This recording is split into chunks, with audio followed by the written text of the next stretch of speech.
NEET की तैयारी करने वाला हर बच्चा जो बायोटेक्नोलॉजी चैप्टर पढ़ रहा है और उसको transformant, non transformant, recombinant DNA, non recombinant DNA की टर्मिनोलॉजीज में अगर कोई कंफ्यूजन ना हुआ हो, मैंने नहीं देखा आज तक कोई भी ऐसा बच्चा जिसने फर्स्ट गो में ये चैप्टर पढ़ा हो और सब कुछ बिल्कुल डायमंड क्लियर हो गया हो। तो आई एम श्योर कि आपको भी ज़रूर कन्फ्यूजन होगा। अगर कन्फ्यूजन है तो ये वीडियो बिल्कुल भी स्किप नहीं करना है, पूरा एंड तक देखना है। इस वीडियो के एंड में मैं आपको प्रॉमिस करती हूँ कि आपको ये सारी टर्मिनोलॉजीज बहुत अच्छे से समझ में आ जाएंगी। बायोटेक्नोलॉजी का लेक्चर नंबर 4 के साथ आज हम शुरुआत करते हैं। इससे पहले के जो 3 लेक्चर्स थे, आई होप सो कि आपने वो ज़रूर देखे होंगे। अगर नहीं देखे हैं तो इसी चैनल पे जाकर ज़रूर देखिएगा। लेक्चर नंबर 4 में आज हम इन सारी टर्मिनोलॉजीज के ऊपर जितना भी कन्फ्यूजन है, आई कैन बेट यू अगर आप इस वीडियो को पूरा देखेंगे आपका कन्फ्यूजन ज़रूर दूर हो जाएगा। चलिए शुरू करते हैं इस वीडियो को बिना किसी देरी के। आज की वीडियो में हम वेक्टर्स के बारे में जानेंगे, कौन कौन से वेक्टर्स होते हैं, क्या क्या होता है। प्लाज्मिड एक बहुत ही ज़्यादा यूज़ किया जाने वाला इस चैप्टर में कीवर्ड है जिसके बारे में हम और जानेंगे। सिलेक्टेबल मार्कर्स, जिसके ऊपर बहुत बच्चों को कंफ्यूजन रहता है, उसके बारे में हम डिस्कशन करेंगे। चलिए शुरू करते हैं और welcome to all of you on this YouTube channel. Yes, so selectable markers and ये सब चीज़ें हम कंप्लीट करेंगे आज। वेक्टर्स वगैरह हम कंप्लीट करेंगे। As you can see here, recap करवाऊंगी मैं आपको यस्टरडे सेशन का, कल के सेशन में हमने क्या क्या किया था, और साथ साथ में जल्दी जल्दी से हम वेक्टर्स एंड सिलेक्टेबल मार्कर्स भी करेंगे।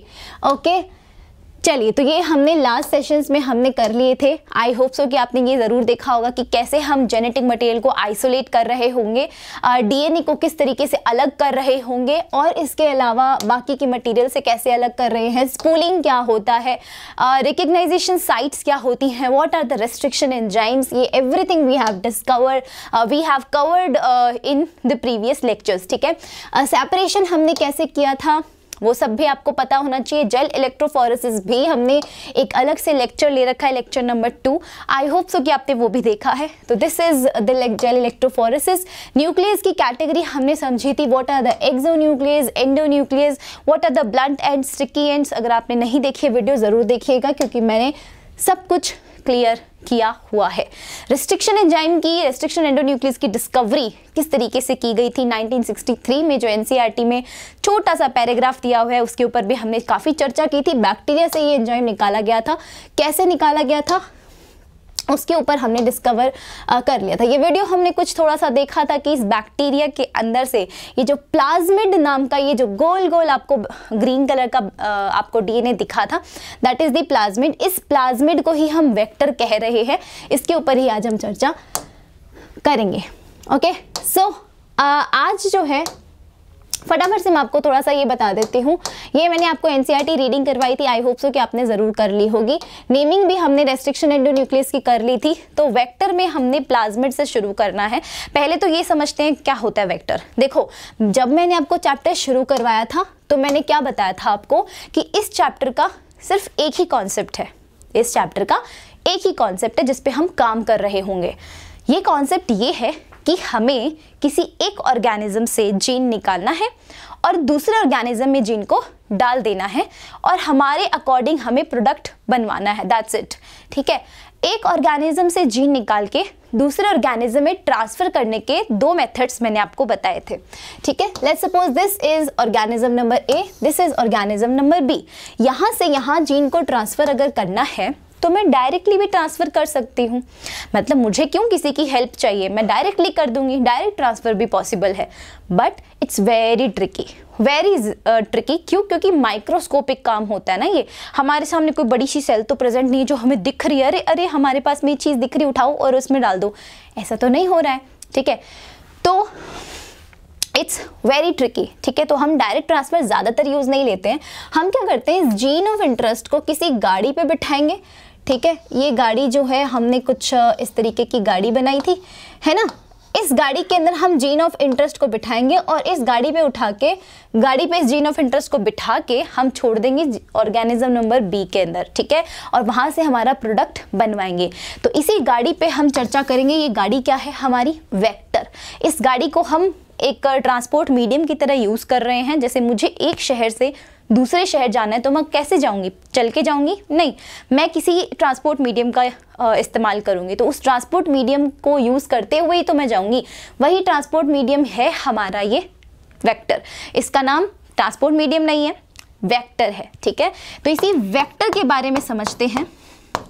चलो देखो, वेक्टर जो होता है वो हर एक ऑर्गेनिज्म के लिए अलग अलग होता है। मान लो कि मुझे एक ह्यूमन सेल से कोई भी जीन निकालना है, ठीक है। Let's suppose I want to extract a gene जो कि मुझे ह्यूमन सेल से निकालना है और मुझे बैक्टीरिया में ट्रांसफ़र करवाना है। व्हाट आई एम सेइंग, ये है ह्यूमन सेल, ठीक है। इस ह्यूमन सेल से मुझे ये वाला जीन निकालना है और ये जीन मुझे इस बैक्टीरियल सेल में डालना है। ओके, तो मुझे क्या करना है, इसको इसमें डाल देना है, ठीक है। तो मैं क्या करूँगी, बैक्टीरिया में डालने के लिए डायरेक्टली नहीं डाल रही हूँ। डायरेक्टली तो मैं डालूंगी नहीं यहाँ पे, क्योंकि direct transfer it's very tricky, तो हम नहीं पढ़ रहे हैं, हम भी वेक्टर के थ्रू ट्रांसफ़र पढ़ रहे हैं।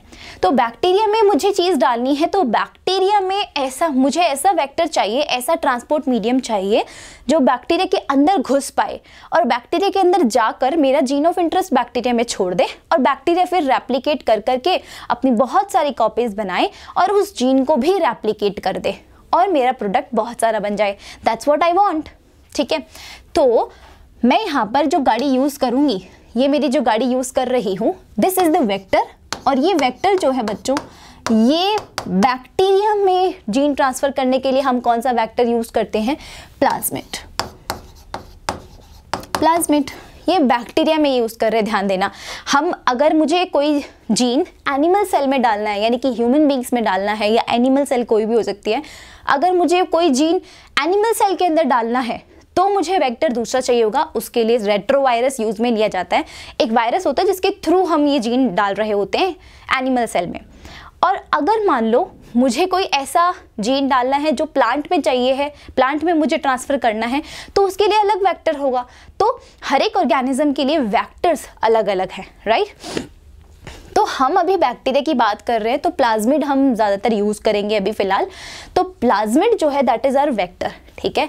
अब एक वेक्टर यानी कि एक हमारा जो प्लाज्मिड है वो एक्चुअली होता क्या है, तो मैं आपको थोड़ा सा पहले ये बताती हूँ। Let's suppose this is a bacterial cell, okay. Bacterial cell में इसका खुद का डीएनए होगा, खुद का डीएनए तो होगा ही, साथ ही साथ में इसके पास ना बच्चों एक राउंड शेप में ऐसे डबल ऐसे सर्कुलर होता है, डबल स्टैंडर्ड होता है, सर्कुलर होता है, एक्स्ट्रा क्रोमोसोमल होता है। क्या होता है, इन शब्दों का मतलब समझाती हूँ। ये मान लेते हैं ऐसे ऐसे कुछ और डीएनए पड़े हुए हैं जो सर्कुलर हैं, डबल स्टैंडर्ड हैं, एक्स्ट्रा क्रोमोसोमल। देखो सर्कुलर का मतलब तो समझ में आ रहा है, गोल है। डबल स्टैंडर्ड मतलब देखो दो स्ट्रैंड्स मैंने लगाए हैं, दो स्ट्रैंड्स मतलब ऐसे दो गोल गोल बनाए ना मैंने, दैट इज अ दो स्ट्रैंड वाला डीएनए, डबल स्टैंडर्ड। फिर एक और मैंने बनाया एक्स्ट्रा क्रोमोसोमल डीएनए। क्यों बोला एक्स्ट्रा का मतलब है ये एक्स्ट्रा अमाउंट में प्रेजेंट है, यहाँ पे एक्स्ट्रा प्रेजेंट है ना। मेन डीएनए तो this one is the main DNA of bacteria की cell, but this is the extra DNA. Extra chromosomal बोलेंगे कि हमारा मेन क्रोमोसोम से अलग हटके कोई डीएनए पड़ा हुआ है। नॉन असेंशियल होता है ये। नॉन असेंशियल का क्या मतलब है बच्चों, दिस इज नॉन असेंशियल। इसका मतलब है कि हमें इतनी कोई ज़रूरत नहीं है इसकी। अगर ये प्लाज्मिड इस बैक्टीरिया की सेल से बाहर भी निकल जाए तो भी बैक्टीरिया की सेल पे कोई फ़र्क नहीं पड़ेगा। लेकिन अगर मैं इस मेन डीएनए को उठा के बाहर निकाल दूं तो ज़रूर फ़र्क पड़ेगा, समझ रहे हो। अगर मैं बैक्टीरिया की सेल में से इसके मेन डीएनए को हटा दूं तो बैक्टीरिया की सेल पे बहुत फ़र्क पड़ेगा, बैक्टीरिया की सेल मर भी सकती है। अगर मैं प्लाज्मिड को हटा दूं नो इफेक्ट। क्यों, क्योंकि वो एक्स्ट्रा है ना। एक्स्ट्रा लोगों को तो हटा दो चाहे लगा दो कोई फ़र्क नहीं पड़ता, मेन जो चीज़ है उसको नहीं हटाना चाहिए हमें, ठीक है। That is why non essential बोला, हमें इतना कोई मैंडेटरी नहीं है। इसकी एक प्रॉपर्टी है that is we can say the self replicating property. ये ऐसा डीएनए है जो अपने आप रेप्लिकेट होता है। अब बोलोगे मैम डीएनए तो सारे रेप्लिकेट ही होते हैं। नहीं, एक्चुअली में होता क्या है ना, ये वाला जो डीएनए है वो कब रेप्लिकेट होता है, मान लेते कि ये बैक्टीरिया बिल्कुल चुपचाप शांत बैठा है, इसको कोई मतलब नहीं है, कोई डिवीजन नहीं कर रहा, कोई अपना नंबर नहीं बढ़ा रहा, जनरली तो हम ऐसा देखते हैं कि ये बैक्टीरिया अगर डिवाइड करता है तो ये 2 बैक्टीरिया बन जाएंगे। तो मान लेते हैं कि अगर ये वाला इसमें डीएनए था तो ये डीएनए की कॉपी बनेगी और कॉपी बन के दोनों में ट्रांसफ़र हो जाएगी, है ना। तो ये डीएनए रेप्लिकेट होता है to make the copies. But यहाँ पर मैंने कॉपीज़ नहीं बनाई, यहाँ मैंने क्या किया, यहाँ पर इस प्लाज्मिड ये प्लाज्मिड एक्चुअली क्या करता है, मान लेते हैं ये बैक्टीरिया बिल्कुल भी डिवाइड नहीं कर रहा जैसे यहाँ कर रहा था, डिवाइड नहीं कर रहा, बैक्टीरिया डिवाइड नहीं कर रहा है तो भी इसमें ये प्रॉपर्टी है कि अपने आप अंदर से रेप्लिकेट होता जाएगा, है ना। तो ये और बनता जाएगा, बैक्टीरिया डबल नहीं हो रहा, बस सिर्फ प्लाज्मिड डबल हो रहा है। तो ये इसकी कुछ प्रॉपर्टीज़ होती हैं। तो ये एक वेक्टर होता है जिसके थ्रू हम यहाँ पर हमारा जीन ऑफ इंटरेस्ट डालेंगे, इंसर्ट करेंगे एंड उसके बाद इसको उठा के हम किसी भी बैक्टीरियल सेल में डाल देंगे एंड वहाँ से हमारा प्रोडक्ट निकाल लेंगे। फॉर एन एग्जाम्पल, अगर मैं ह्यूमन इंसुलिन का एग्जाम्पल दूँ, ह्यूमन इंसुलिन का एग्जाम्पल एक्चुअली मैं क्यों दे रही हूँ, ह्यूमन सेल से मुझे इंसुलिन निकालना है। हमने इंसुलिन के बारे में चर्चा की थी कि इंसुलिन हार्मोन डायबिटीज़ वाले के लिए बहुत इंपॉर्टेंट है। अगर डायबिटीज़ पर्सन को इंसुलिन जो है नहीं मिलेगा तो वो सिंपल सी बात है, ये बीमारी वैसे ही इतनी कॉमन और इतनी फैल रही है, तो हमें कुछ ना कुछ करके कंट्रोल करना पड़ेगा। अब क्योंकि हमने बायोटेक्नोलॉजी इतनी ज़्यादा डेवलपमेंट हमने ले लिया है, तो ऑब्वियसली हम इसकी हेल्प से हम इंसुलिन प्रोड्यूस कर रहे हैं। पहले के टाइम पर हम क्या करते थे, गायों को काट देते थे, पिग को काट देते थे, उनके पैनक्रियास से इंसुलिन निकालते थे, लेकिन वो क्या होता था, एलर्जिक रिएक्शंस देता था, एलर्जी कॉज कर देता था ह्यूमन बीइंग्स में। और क्योंकि वो दूसरे का डीएनए होता था, दूसरे का ही प्रोटीन था, तो दूसरे की कोई भी चीज़, अननोन चीज़ हमारी बॉडी में आती तो बॉडी तो इम्यूनिटी तो उसके प्रति एक्शन दिखाएगी और वो एलर्जी शो करवाएगी। और इसके साथ साथ में कुछ की बॉडी एक्सेप्ट भी नहीं करती उसे। दूसरी चीज़, हम उन एनिमल को भी मार रहे हैं, तो ये चीज़ें हमें नहीं करनी चाहिए। इसलिए बायोटेक्नोलॉजी में हम ह्यूमन इंसुलिन को उठाते हैं और बैक्टीरिया में ट्रांसफ़र करते हैं, because we all know that कि बैक्टीरिया जो है वो बहुत फटाफट ग्रो कर रहे हैं। कैसे? बहुत फटाफट क्या करते हैं, डिवीजन करते हैं।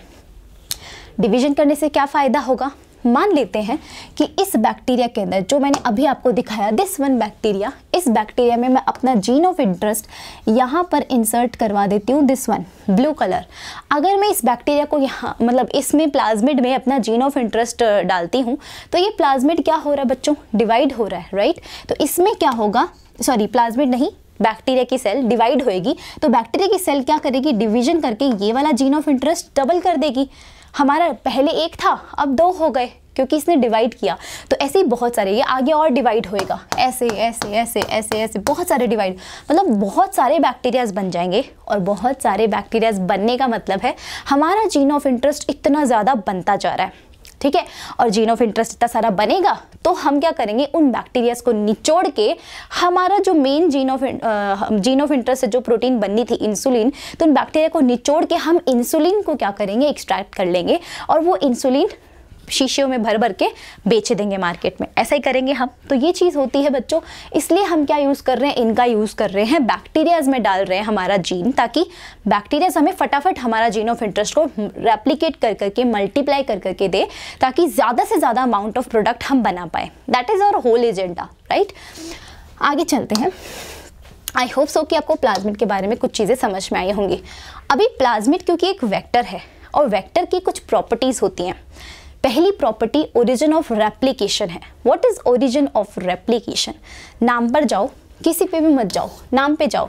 अगर बायोलॉजी में कुछ समझ नहीं आता हो तो उसका नाम पढ़ो। नाम समझ में आता है, इंग्लिश तो समझ में आती है, नाम समझ में अपने आप आ जाएगा और फिर अर्थ भी अपने आप समझ में आ जाएगा। ओरिजिन ऑफ रेप्लिकेशन, ओरिजिन मतलब एक जहाँ से वो पैदा हो रहा है, बन रहा है, ठीक है, शुरुआती पॉइंट।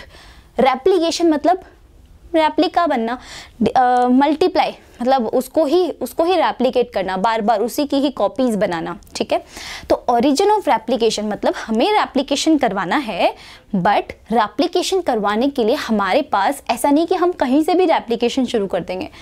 जैसे कि मान लो मुझे ना एक क्रोमोसोम को रेप्लिकेट करवाना है, ठीक है। इफ आई वांट कि इस क्रोमोसोम में रेप्लिकेशन हो, ठीक है, तो यहाँ पर ना ये हर कहीं से रेप्लिकेशन शुरू नहीं हो जाएगा। ये क्रोमोसोम की कॉपी, जब डिवीजन होता है ना सेल का, तो सेल की डिवीजन में क्रोमोसोम की कॉपी तो बनानी बहुत ज़रूरी है ताकि अगली आने वाली पीढ़ी में भी क्रोमोसोम जाए। तो इसके लिए इस क्रोमोसोम को मुझे रेप्लिकेट करवाना है, इस क्रोमोसोम की एक कॉपी बनवानी है।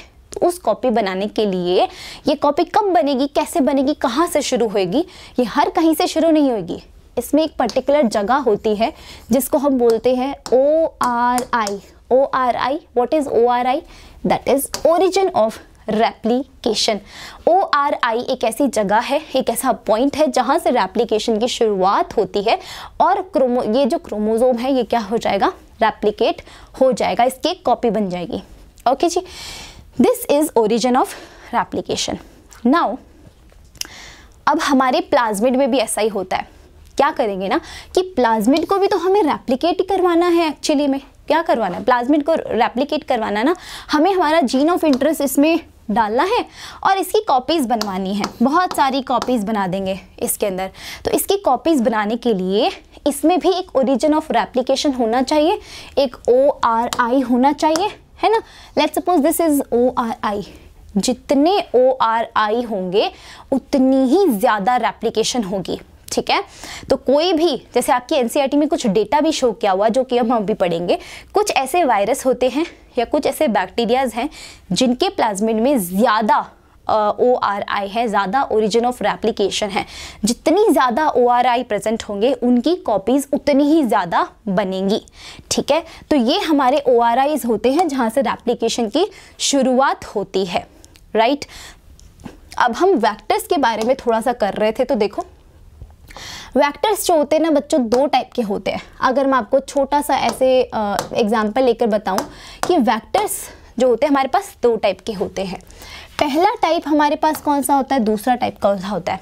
एक टाइप के वेक्टर्स ऐसे होते हैं जो एक्सप्रेशन वेक्टर होते हैं। एक्सप्रेशन, हाँ जी, एक्सप्रेशन वेक्टर्स होते हैं। और दूसरे टाइप के वेक्टर्स हमारे पास में कौन से होते हैं, क्लोनिंग वेक्टर्स होते हैं। What's the difference between expression and cloning. देखो नाम से पता चल रहा है, एक्सप्रेशन का मतलब कोई चीज़ को एक्सप्रेस कर रहे हैं हम। एक्सप्रेस करने का मतलब है कि अगर मैंने अपना जीन ऑफ इंटरेस्ट उस वेक्टर में ट्रांसफर किया है तो वो जीन ऑफ इंटरेस्ट आगे जाके प्रोटीन बनाएगा। वो जीन का जो जीन क्या है, डीएनए का छोटा सा टुकड़ा ही तो है। वो डीएनए से आरएनए, आरएनए से फिर प्रोटीन बनेगा। तो वो प्रोटीन ही मुझे चाहिए है एक्चुअली में, मतलब इंसुलिन अगर प्रोटीन माने तो इंसुलिन तो चाहिए मुझे। तो उसमें क्या है, अगर कोई जीन ऑफ इंटरेस्ट ऐसे प्लाज्मिड या ऐसे वेक्टर्स जहाँ पर हमारा जीन ऑफ इंटरेस्ट से हमें हमारा प्रोडक्ट मिल रहा है, वो जीन ऑफ इंटरेस्ट खुद को एक्सप्रेस कर रहा है और प्रोडक्ट दे रहा है, that is the expression vectors, ठीक। क्लोनिंग वेक्टर्स वो वेक्टर्स होते हैं कि उस वेक्टर के अंदर जो हमारा जीन ऑफ इंटरेस्ट प्रेजेंट है वो बहुत सारी कॉपीज ही बनाए केवल। जैसे कि मान लेते हैं ये वाला हमारा वेक्टर है, ठीक है, जिसमें हमारा जीन ऑफ इंटरेस्ट जो है वो ये वाला है, ठीक है। This one is our gene of interest. तो आई वांट कि सिर्फ ये जो जीन ऑफ इंटरेस्ट है इसकी बहुत सारी कॉपीज बन जाए, क्लोन बन जाए। क्लोन मतलब होता है कॉपीज, एग्जैक्ट कॉपीज अगर इसकी बहुत सारी बन जाएंगी तो मैं बोलूँगी इसको क्लोनिंग वेक्टर्स, है ना। मैं प्रोडक्ट के ऊपर नहीं जा रही हूँ कि मुझे प्रोडक्ट चाहिए कि नहीं चाहिए, मैं सिर्फ इतना बोल रही हूँ कि इसकी कॉपीज बन जाए बहुत सारी। तो अगर मेरे पास ऐसा है तो कि मेरे पास में बहुत सारी कॉपीज़ बन गई, मान लो ऐसे देखो बहुत सारी कॉपीज़ बना दी मैंने, सिर्फ कॉपीज़ ही कॉपीज़ बनाई हैं, मैं प्रोडक्ट नहीं बना रही हूँ इनसे, ठीक है। क्यों कर रही हूँ मैं ऐसा कि देखो अगर मुझे क्या होगा, यहाँ पर बहुत सारा जीन बन जाएगा, जीन ऑफ इंटरेस्ट की बहुत सारी कॉपीज़ बन जाएगी। तो मैं क्या करूँगी, ये एक बैक्टीरिया है जिसके अंदर ये काम हो रहा है, ठीक है। ये क्या है, एक बैक्टीरिया है जिसके अंदर ये कॉपीज़ बन रही है। तो मैं इस बैक्टीरिया को टीयर करूँगी, फाड़ूंगी और उसके बाद में इस प्लाज्मिड के अंदर से यहाँ से मेरा जीन ऑफ इंटरेस्ट अलग कर लूँगी और उसके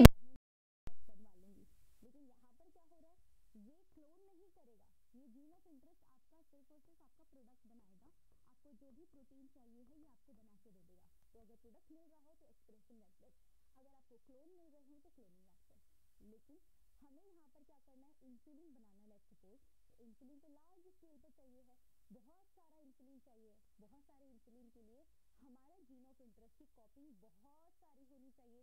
एक कॉपी से थोड़ी ना इतना सारा इंसुलिन बना लूँगी कि मैं पूरी दुनिया में बांटने लग जाऊँ इंसुलिन। मुझे तो बहुत सारा इंसुलिन चाहिए कि मैं वर्ल्ड लेवल पे काम कर पाऊँ, लार्ज स्केल पे काम कर पाऊँ। इसलिए मुझे इसकी कॉपीज बनवानी पड़ेंगी, बहुत सारी अनगिनत कॉपीज बनवानी पड़ेंगी ताकि मैं इस इंसुलिन को यूज कर पाऊँ। ओके, तो यहाँ पर क्लोनिंग वेक्टर्स के रूप में अगर आप पढ़ोगे, you know that plasmid and bacteriophages, plasmid and bacteriophages, और अगर बैक्टीरियोफेजेस जो होते हैं ना, वो होते ऐसे वायरस जो बैक्टीरिया को इन्फेक्ट करते हैं। So plasmid and bacteriophages have the ability of replicate within the bacterial cell. Plasmid के पास में भी ये एबिलिटी है कि वो बैक्टीरिया सेल में रेप्लिकेट कर पाए, क्योंकि सेल्फ रेप्लिकेशन की प्रॉपर्टी प्लाज्मिड में मिलती है, बिकॉज प्लाज्मिड एक फैक्टर है।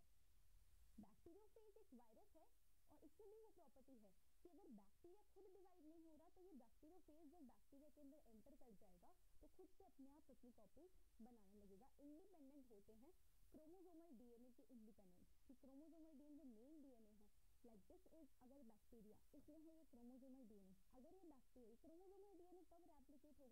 जब बैक्टीरिया डिवाइड करेगा, राइट? बैक्टीरिया डिवाइड करेगा, ये तब रेप्लिकेट होगा। लेकिन मैं चाहती हूँ कि ये बैक्टीरिया डिवाइड ना करे, लेकिन इसमें जो ये वाला मेरे पास बैक्टीरियोफेज आ रहा है, ये अपनी बहुत सारी कॉपीज बना ले। ये तो तभी कर पाएगा ना जब बैक्टीरियोफेज के पास खुद इतनी क्षमता होगी कि वो अपने आप कॉपी कर पाए। तो अपने आप कॉपी कर पाएगा, इसके लिए क्या होता है बच्चों, इसके पास में ओरिजिन ऑफ रेप्लिकेशन प्रेजेंट होते हैं। ये ज़्यादा से ज़्यादा कॉपीज इसलिए बना पाता है क्योंकि इसके पास ORI प्रेजेंट होते हैं। जितने ORIs होंगे उतनी ही कॉपी बना लेगा। ओके, आगे बात करते हैं, इंडिपेंडेंट होता है bacteriophage because of their high number per cell have very high copy numbers. इनके पास बहुत ज़्यादा कॉपी नंबर्स होता है of their genome within the bacterial cell. Some plasmids may have only 1 or 2 copies, कुछ प्लाज्मिड की 1 या 2 कॉपीज बनती है, whereas others may have 15 to 100 copies पर सेल, उसके पास में 15 से 100 कॉपीज भी बनती है। तो कॉपीज किस पर डिपेंड करती है? ओरिजिन ऑफ रेप्लिकेशन पे। These numbers can go even higher if we are able to link an alien piece of DNA with bacteriophage or plasmid DNA. We can multiply its number equal to the copy number of plasmid or bacteriophage.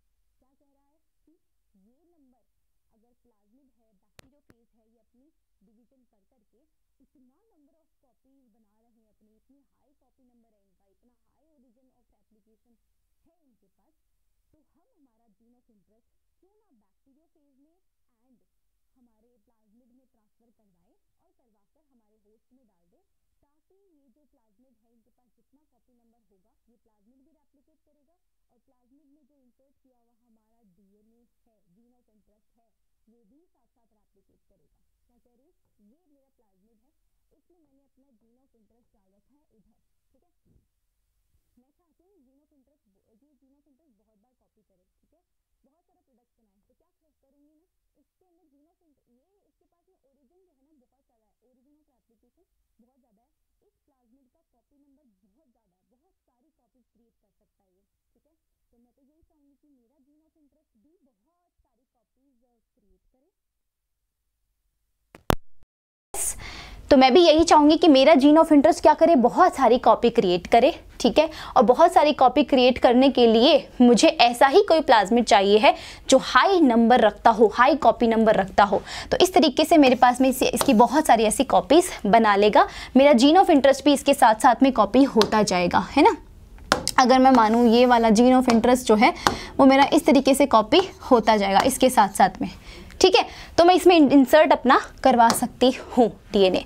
Vectors की property मैंने आपको origin of replication बताया, ये sequence होता है एक particular जहाँ से रेप्लिकेशन स्टार्ट होता है, and any piece of DNA when linked to this sequence, अगर मैं उस ओरिजिन ऑफ रेप्लिकेशन से अपना सीक्वेंस लिंक कर दूँ, जो सीक्वेंस मुझे कॉपी करवाना है, यानी जो जीन ऑफ इंटरेस्ट मुझे कॉपी करवाना है वो मैं ORI के पास में लिंक कर दूं, तो ORI जैसे जैसे रेप्लिकेट करेगा, मतलब वो बैक्टीरिया का प्लाज्मिड जैसे जैसे रेप्लिकेट करेगा, उस प्लाज्मिड में इंसर्टेड हमारा जीन ऑफ इंटरेस्ट भी उसी के साथ साथ उतना ही रेप्लिकेट करेगा। तो can be replicate within the host cell. This sequence is also responsible for controlling the copy number of the linked DNA. तो जितने ज़्यादा ORIs होंगे उतने ही ज़्यादा कॉपी नंबर होंगे। तो ORI जो है वो कंट्रोल कर रहा है कि कितना कॉपी नंबर होएगा। तो ORI किसके लिए रिस्पॉन्सिबल है? Controlling the number of copy, controlling the copy number, है ना। कॉपी नंबर को कंट्रोल करने में बहुत ज़्यादा इंपॉर्टेंट रोल वो प्ले कर रहा है ORI। दूसरी चीज़ अगर हम बात करें ORI के बाद कुछ इंपॉर्टेंट टर्मिनोलॉजीज़ हैं, non transformant, recombinant transformant, non recombinant transformant. ये हमें टर्मिनोलॉजी समझनी है, ठीक है। तो मान लो मैं तुम्हें ना एक एग्जाम्पल देकर बताती हूँ, समझाती हूँ कि एक्चुअली में हम इसमें क्या पढ़ेंगे। मान लेते कि हमारे पास में ना एक ऐसा वेक्टर है, वेक्टर यानी कि उस वेक्टर के अंदर हम क्या करा रहे हैं, हमारा जीन ऑफ इंटरेस्ट एंटर करवा रहे हैं। तो वो कैसे करवाते हैं आपको पता है ना, कि ये है वो मेरा वेक्टर, इस वेक्टर को मैंने यहाँ से कट कर दिया, रेस्ट्रिक्शन एंडोन्यूक्लियस एंजाइम से इस वेक्टर को कट लगा दिया, ताकि इस वेक्टर में इस जगह पर मैं क्या इंसर्ट करवा सकूँ, अपना जीन ऑफ इंटरेस्ट इंसर्ट करवा सकूँ। तो मेरा जीन ऑफ इंटरेस्ट जो है ना बच्चों, देखो यहाँ पर मैं ये लेती हूँ, this one is my gene of interest, ठीक है। इस जीन ऑफ इंटरेस्ट को मैं यहाँ पर इस तरीके से इंसर्ट करवा दूँ, करवा दिया। अब इस इंसर्टेड DNA, इसको rDNA बोलते हैं, आपको पता है क्या बोलते हैं, rDNA। rDNA का मतलब क्या है, रिकॉम्बिनेंट DNA। ये कैसे बना, ये मैंने समझाया था आपको कल। क्या होता है, अगर मैंने अपना जीन ऑफ इंटरेस्ट काटा तो यहाँ पर स्टिकी एंड्स है, यहाँ पर स्टिकी एंड्स है। जीन ऑफ इंटरेस्ट को भी तो एक एंजाइम से काट रही हूँ ना मैं, रेस्ट्रिक्शन एंडोन्यूक्लियस, उससे काटूंगी तो स्टिकी एंड्स प्रोड्यूस होंगे, है ना। स्टिकी एंड्स क्या होते हैं, जहाँ पर न्यूक्लियोटाइड फ्री रहते हैं और किसी से भी बॉन्ड बनाने के लिए बिल्कुल तैयार रहते हैं, तो ये स्टिकी एंड्स प्रोड्यूस हो जाएंगे। यहाँ पर भी ऐसे स्टिकी एंड्स प्रोड्यूस होंगे, यहाँ और यहाँ। तो मैं इसको उठाऊंगी और यहाँ लाके चिपका दूंगी, DNA लाइगेज की हेल्प से यहाँ चिपका दिया मैंने स्टिकी एंड्स के थ्रू। अब कभी कभी क्या होता है, ऐसा क्वेश्चन दिमाग में आना चाहिए कि मैम अगर ये आप सर्कुलर DNA बता रहे हो, वेक्टर DNA जो सर्कुलर है ना, ये प्लाज्मिड, जिसको हम प्लाज्मिड भी कह रहे हैं वेक्टर को, ये प्लाज्मिड को हमने यहाँ से कट किया तो इसके पास भी स्टिकी एंड्स है ना। एक बार मैं आपको यहाँ से मिटाकर दिखाती हूँ, लेट्स इरेज दिस, है ना, एंड दिस। मैंने क्या कहा, मैंने कहा कि अगर मैंने इसको कट किया तो यहाँ पर स्टिकी एंड्स प्रोड्यूस हुए हैं, और स्टिकी एंड्स तो चिपचिपे होते हैं, तो ये दोनों स्टिकी एंड्स आपस में ही क्या कर लेने चाहिए, बॉन्ड बना लेने चाहिए, है कि नहीं। ये दोनों स्टिकी एंड्स आपस में बॉन्ड बना लेने चाहिए, चिपक जाने चाहिए। यहाँ पर क्यों नहीं चिपकता भाई, वाई, ये इसलिए नहीं हो रहा, इसलिए नहीं चिपक रहा। हो सकता है ना कि हमारे पास ऐसी दो पॉसिबिलिटीज़ बन जाए कि एक साइड में क्या हो, ये पूरा ऐसे का ऐसे, ये जो दोनों ही एंड्स है अपने आप ही आपस में चिपक जाए, और कोई भी हमारा जो जीन ऑफ इंटरेस्ट है वो यहाँ पर आ ही नहीं सके। क्या बोल रही हूँ, जीन ऑफ इंटरेस्ट के आने से पहले ही ये स्टिकी एंड्स आपस में चिपक गए, जीन ऑफ इंटरेस्ट को आने का मौका ही नहीं दिया। या फिर ऐसी पॉसिबिलिटी भी हो सकती है कि जीन ऑफ इंटरेस्ट आ ही जाए हमारा, तो जीन ऑफ इंटरेस्ट ने हमने ब्लू कलर से बनाया तो ये हमारा जीन ऑफ इंटरेस्ट ट्रांसफर हो गया, है कि नहीं। तो ये rDNA बन गया, ये वाला rDNA है, बट ये rDNA नहीं बना, ये तो सिर्फ ऐसे का ऐसे अपने आप ही जुड़ गया। जो अपने आप जुड़ गया वो हमारा रिकॉम्बिनेंट DNA नहीं है, और जो अपने आप जुड़ा नहीं है उसमें हमारा मेन जीन ऑफ इंटरेस्ट चला गया है, वो रिकॉम्बिनेंट DNA है। And that's what we wanted to make. हमें तो यही चाहिए था ना कि हम रिकॉम्बिनेंट DNA बनाएं, हम नॉन रिकॉम्बिनेंट DNA क्यों बनाएंगे। This one is non recombinant. Recombinant वो होता है जिस DNA को हमने चेंज कर दिया हो, जिस DNA में, जिस वेक्टर में मैंने अपनी मनचाही जीन को ट्रांसफर करवा दिया हो, और फिर वो वेक्टर जब मैं देख रही हूँ तो this one is the recombinant DNA, change कर दिया, कॉम्बिनेशन चेंज कर दिया, ठीक है। तो this is let me write it here, this is recombinant, ठीक है। लेकिन अगर मैं इसकी बात करूं जहां पर ये स्टिकी एंड्स अपने आप ऐसे ही चिपक गए, इसको आने का मौका ही नहीं दिया, तो मैं इसको क्या बोलूंगी, नॉन रिकॉम्बिनेंट। समझ में आया क्या डिफरेंस रिकॉम्बिनेंट नॉन रिकॉम्बिनेंट में। नॉन रिकॉम्बिनेंट में हमारा जीन ऑफ इंटरेस्ट है ही नहीं, रिकॉम्बिनेंट में हमारा जीन ऑफ इंटरेस्ट है, और हमें तो यही चाहिए है, क्योंकि हमें तो इसी से ही तो हमारा प्रोडक्ट बनवाना है, इसका हम क्या करें, चार डालें, है ना। तो रिकॉम्बिनेंट एंड नॉन रिकॉम्बिनेंट का मतलब समझ में आया आपको। अब हमारे पास में क्या होता है कि मैं ना एक बैक्टीरिया लाती हूँ, उस बैक्टीरिया के अंदर ये ट्रांसफ़र करवाने की कोशिश करती हूँ। ये जो rDNA बना है, ये नॉन रिकॉम्बिनेंट बना है, मेरे पास जो भी ये कॉम्बिनेशंस बने हैं, मैं उसको बैक्टीरिया में ट्रांसफ़र करवाने की कोशिश करती हूँ। तो मेरे पास 3 केसेस आते हैं, एक होता है पहला केस, एक होता है दूसरा केस, एक होता है तीसरा केस। ठीक है, फर्स्ट केस में क्या होता है, सेकंड केस में क्या होता है, थर्ड केस में क्या होता है वो बताती हूँ। मैंने क्या किया, इस RDNA को ट्रांसफ़र करवाने की कोशिश करी। इस RDNA को जब मैं ट्रांसफ़र करवाती हूँ तो मान लेते हैं ना, इतनी ज़्यादा पॉसिबिलिटीज़ हैं इसकी कि ये जो नॉन रिकॉम्बिनेंट DNA है ये भी कुछ बैक्टीरियाज में ट्रांसफ़र हो जाए। भाई मेरे पास बैक्टीरियाज पड़े हैं, मेरे पास इन सारे DNA का कॉम्बिनेशन पड़ा है ना, रिकॉम्बिनेंट DNA का भी कॉम्बिनेशन है, नॉन रिकॉम्बिनेंट DNA का भी कॉम्बिनेशन है, और एक हाथ में मेरे पास बहुत सारे बैक्टीरियाज हैं।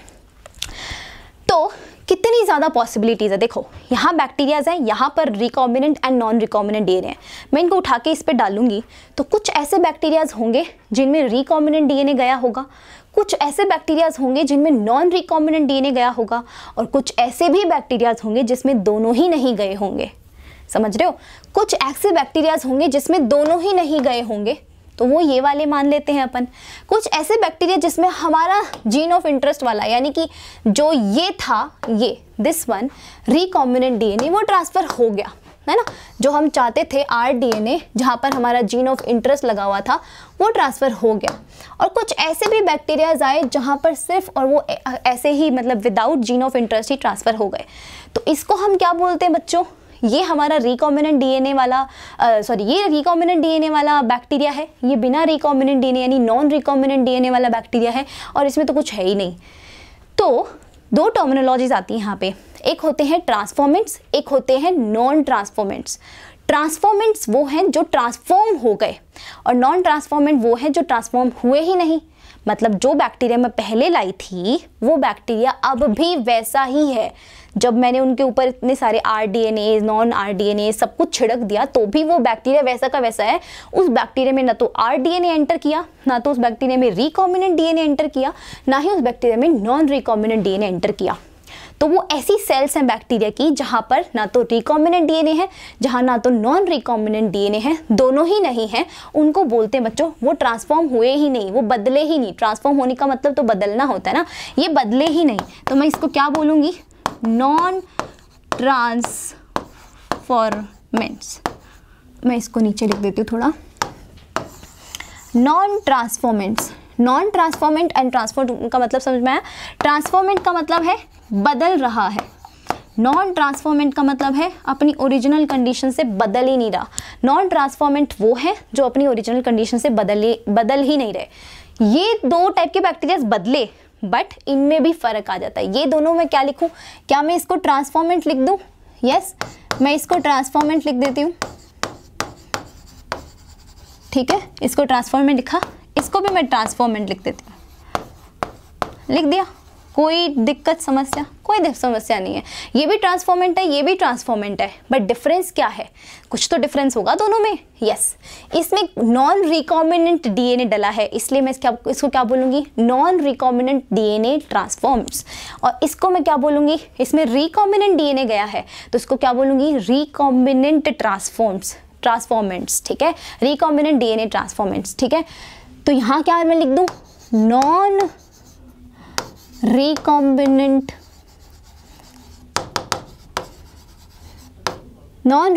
ट्रांसफॉर्मेंट है ना, और ये है रिकॉम्बिनेंट ट्रांसफॉर्मेंट। ये है बच्चों डिफरेंस रिकॉम्बिनेंट DNA ट्रांसफॉर्मेंट्स। ठीक है, और ये है नॉन रिकॉम्बिनेंट, ये है नॉन ट्रांसफॉर्मेंट। क्या किया मैंने, बैक्टीरिया थे बहुत सारे मेरे पास, ये जो था कुछ ऐसे स्टिकियंट्स है जो अपने आप ही चिपक गए आपस में, उनको जीन ऑफ इंटरेस्ट से मतलब ही नहीं था, अपने आप ही चिपक गए, तो वो तो बच गए, वो तो बन गए नॉन रिकॉम्बिनेंट, बदलाव नहीं हुआ उसमें। यहाँ पर रिकॉम्बिनेंट मतलब जहाँ पर बदलाव हुआ, जिसमें जीन ऑफ इंटरेस्ट गया और जीन ऑफ इंटरेस्ट जाके स्टिकियंट से चिपका, तो हमारे पास रिकॉम्बिनेंट बना। अब मैंने बैक्टीरियाज में ट्रांसफ़र करवाने की कोशिश करी तो 3 कैटेगरी के बैक्टीरियाज आ गए। एक ऐसे कैटेगरी के बैक्टीरिया जिसके अंदर मेरा कोई भी, इन दोनों में से ही कोई भी कोई भी DNA ट्रांसफ़र नहीं हुआ, वो थे मेरे नॉन ट्रांसफॉर्मेंट। ठीक है, नॉन ट्रांसफॉर्मेंट मतलब ट्रांसफॉर्म नहीं हुए, बदलाव नहीं हुआ। तो नॉन ट्रांसफॉर्मेंट जिसमें कोई बदलाव नहीं हुआ, these are the non transformant. और जिसमें बदलाव हो गया वो होते हैं बच्चों नॉन रिकॉम्बिनेंट ट्रांसफॉर्मेंट और ये रिकॉम्बिनेंट ट्रांसफॉर्मेंट। जिसमें बदलाव हुआ उनको ट्रांसफॉर्मेंट कहा, जिनमें नहीं हुआ नॉन ट्रांसफॉर्मेंट कहा। ट्रांसफॉर्मेंट में 2 आ गए, एक में बदलाव हुआ तो या हो सकता है रिकॉम्बिनेंट डीएनए जाके बदलाव किया हो, या हो सकता है नॉन रिकॉम्बिनेंट जाके बदलाव किया हो। तो रिकॉम्बिनेंट जाके अगर बदलाव किया हो तो रिकॉम्बिनेंट ट्रांसफॉर्मेंट्स हो गए, और नॉन रिकॉम्बिनेंट ट्रांसफॉर्मेंट्स वो हो गए जिसमें नॉन रिकॉम्बिनेंट डीएनए एंटर किया, और तीसरी कैटेगरी की जिसमें कोई सा भी एंटर नहीं किया। समझ में आया? मतलब ऐसा होता है ना, क्लास में बहुत सारे स्टूडेंट्स होते हैं, टीचर समझा रही होती है, तो कुछ ऐसे बच्चे होते हैं जिनको सब बिल्कुल क्लियर समझ में आ जाता है। ठीक है, हम तो ऐसा ही चाहते हैं कि सबको वो सब समझ में आए, बट ऐसा होता नहीं है ना। जो हम चाहते हैं वो तो कभी होता ही नहीं है।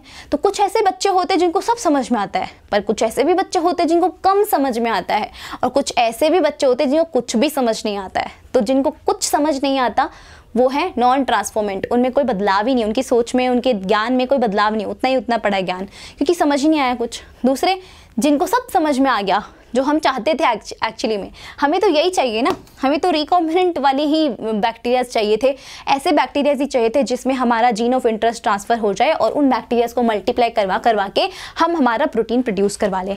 तो ये वो वाले बच्चे हैं जिनको सब समझ में आ रहा है, और ये वो वाले बच्चे जिनको कम समझ में आ रहा है, तो ये नॉन रिकॉम्बिनेंट है। ये भी हमारे काम के नहीं है, वैसे कम समझ में आता है वो भी काम के नहीं है, जिनको कुछ समझ नहीं आ रहा वो भी काम के नहीं है। मेन काम के क्या है? जिनको सब कुछ क्लियर समझ में आ रहा है। मतलब जो रिकॉम्बिनेंट है वही काम के हमारे, ये भी कोई काम का नहीं है, ये भी कोई काम का नहीं है। अब हमारे पास में ना एक ऐसी जगह है जहाँ पर तीनों टाइप के बैक्टीरियाज हैं, बट आई वॉन्ट कि तीनों ही टाइप के बैक्टीरियाज सेपरेट हो जाएं। तो सेपरेट करने के लिए मैं क्या यूज़ करती हूँ? Selectable markers. क्या यूज़ करती हूँ? Selectable markers. क्या करते हैं सिलेक्टेबल मार्कर्स? सेलेक्ट करते हैं।